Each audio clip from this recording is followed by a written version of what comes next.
Hamas का कोहराम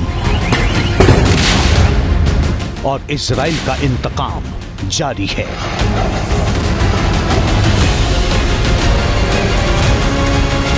न हमास रुकने को रेडी है, न इजराइल झुकने को तैयार है।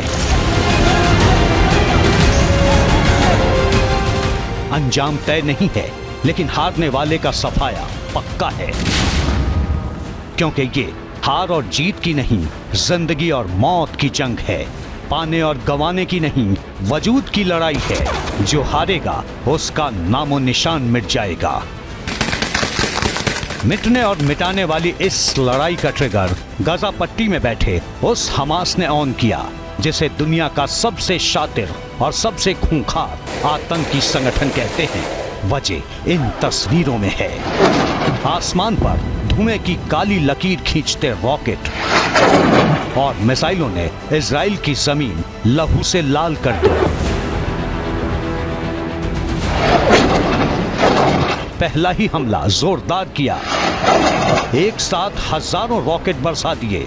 जब तक इजराइल अपने हर्बे हथियार संभालता, देर हो चुकी थी। हमास के हजारों दहशतगर्दों ने आसमान, जमीन और समंदर तीनों तरफ से हमला कर दिया। गाजा पट्टी से इजराइल में घुसने के लिए पैराग्लाइडर्स तक का इस्तेमाल किया गया। इजराइल में घुसे हमास के दहशतगर्दों ने हैवानियत की हद पार कर दी। बेगुनाहों का खून बहाया, इजराइल की सड़कों पर शहरियों की लाशें बिछा दी।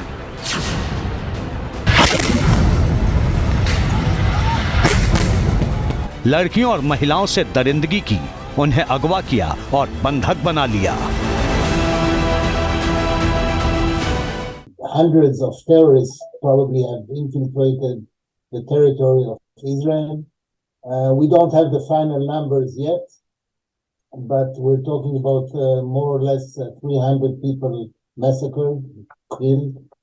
The Israeli response will not be a very gentle one. On the contrary, Israel will respond very forcefully. पिछले 50 बरस में इजराइल की जमीन पर हुआ यह सबसे बड़ा हमला है। प्रतिघात भी उसी अंदाज में हो रहा है।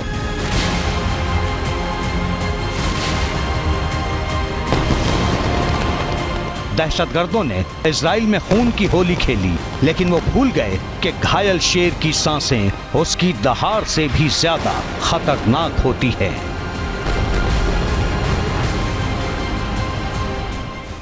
हमास के हमले के बाद इजराइल ने आर या पार के जंग का ऐलान कर दिया है। आतंकियों को चुन चुन कर खत्म करने का ऑपरेशन जारी है। हमास की तरफ से शुरू किए गए ऑपरेशन अल अक्सा स्टॉर्म का जवाब इजराइल स्वॉर्ड्स ऑफ आयरन यानी लोहे की तलवार से दे रहा है। आतंकवादियों के खिलाफ मुहिम में आग भरने के लिए इजराइल ने अपने बारूदी गोदाम खोल दिए हैं।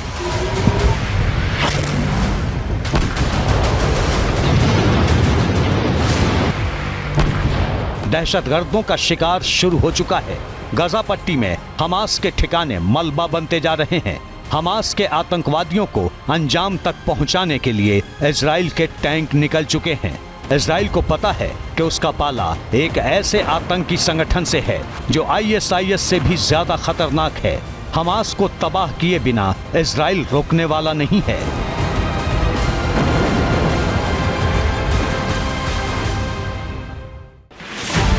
इजराइल को पता है कि उसका पाला एक ऐसे आतंकवादी संगठन से है जो ISIS से भी ज्यादा खतरनाक है, जिसका मकसद सिर्फ और सिर्फ इजराइल की तबाही है।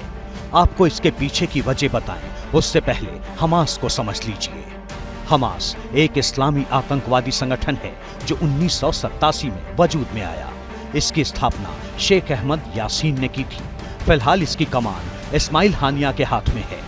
फिलिस्तीन का हिस्सा रहे गाजा पट्टी पर 2007 से हमास का कब्जा है। हमास फिलिस्तीन में इस्लामिक शासन और इजराइल का विनाश चाहता है।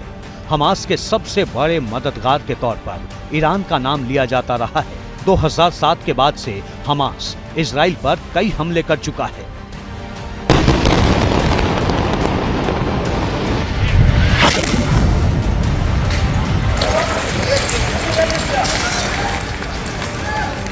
हमास रॉकेट और मिसाइल से लेकर मोटार और ड्रोन तक से लैस है। वो अपने ज्यादातर हथियार गाजा पट्टी में ही बनाता है। हालांकि इजराइल का इल्जाम है कि इस काम में उसे ईरान और कतर से मदद मिलती है। हमास की फायर पावर का अंदाजा इसी बात से लगाइए कि वो 2014 में इजराइल से मुकम्मल युद्ध तक लड़ चुका है। ये लड़ाई 50 दिनों तक चली थी, जिसमें 2000 से ज्यादा लोग मारे गए थे। 2021 में भी वो इजराइल की सेना से लोहा ले चुका है। गुरिल्ला युद्ध में माहिर हमास का खूंखार अल कासिम ब्रिगेड भी इजराइल के लिए मुसीबत बना हुआ है। इजराइल पर इस बार भी पहला हमला इसी अल कासिम ब्रिगेड ने किया। अल कासिम ब्रिगेड हमास की सबसे खूंखार मिलिट्री यूनिट है। क्रूरता के मामले में इस यूनिट में शामिल आतंकवादियों की तुलना आईएसआईएस के दहशतगर्दों से की जाती है। अल कासिम ब्रिगेड के ऑपरेशंस की कमांड मोहम्मद डेफ अल कासिम संभालता है। ये गाजा पट्टी के भीतर चलने वाला सबसे बड़ा और सबसे घातक हथियारों से लैस आतंकवादी गुट है। अल कासिम ब्रिगेड की पैदाइश 1990 में इजराइल और फिलिस्तीन के बीच हुए ओस्लो शांति समझौते से जुड़ी है। हमास ने इस शांति समझौते के विरोध के लिए 1991 में अल कासिम ब्रिगेड बनाया और इजराइल के खिलाफ सबसे घातक हमलों में इसी का इस्तेमाल करता है। अल कासिम ब्रिगेड का सबसे बड़ा नेता याह्या सिनवार गाजा से पूरे ऑर्गेनाइजेशन को ऑपरेट करता है। ये सच है कि इजराइल सेना के आगे हमास कहीं नहीं टिकता, लेकिन उसे लेकर बरती गई मामूली सी लापरवाही भी इजराइल को बहुत भारी पड़ी है, जिसके डैमेज कंट्रोल के लिए इजराइल ने अपनी किलर मशीन यानी मोसाद को एक्टिव कर दिया है, जो अपने दुश्मनों के गुनाह को न भूलता है न माफ करता है।